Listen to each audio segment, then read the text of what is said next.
बेबीला मी म्हणलं बेबी चल वैरागला यायचं आहे का, तर बेबी लगेच तयार झाली आणि बसली गाडीवर. चला आम्ही निघालो गावात. त्या जवळजवळ आला तोवर इथं एक विहीर दिसली. बेबी म्हणली काय आहे ते भरलेलं. म्हणलं विहीर आहे. तोवर गावातला अन्या घाटपल्लं ग्रामपंचायतमध्ये कामाला असतंय. त्याला म्हणलं का अन्या काय करायला, काय नाही म्हणला. मग पुढे गेला शेळगावपर्यंत गेला. शेळगावमध्ये गेल्यावर पुन्हा त्याला बेबी म्हणली दादूची शाळा कुठं आहे, दादूची शाळा कुठं आहे. मग तिला म्हणलं आता थोडं 1-2 मिनटाच्या अंतरावर दादूची शाळा येणार आहे. तर आपल्या रेवण शेटला फोन आलेला होता, ते बोलायला लागलं होतं.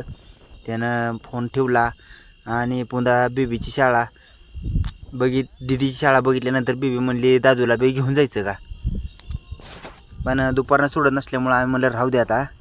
मग तिथनं पुढे आम्ही सरळ गेला हवेलीनी. बेबीला भारी वाटायला लागलं होतं. तेवढ्यात एक ढाबा दिसला. बेबी म्हणली येताना चिकन खाऊ बाबा. मी म्हणलं बरं जाताना माघारी खाऊ. म्हणून पुढे आम्ही सरळ गेला. सरळ गेल्यानंतर एक कोंबडी पालन दिसलं. तिथं बेबी म्हणती चला पप्पा एक कोंबडी घेऊ, आपल्याला चिकन खायला भारी आहे. होय म्हटलं. आणि पुढे गेल्यानंतर आमच्या रेवण शेटला तलब झाली एमलची पुडी खायची. तर त्यानं नीट खिशातनं पुडी काढली आणि मग गाडी थांबून खायला चालू केली.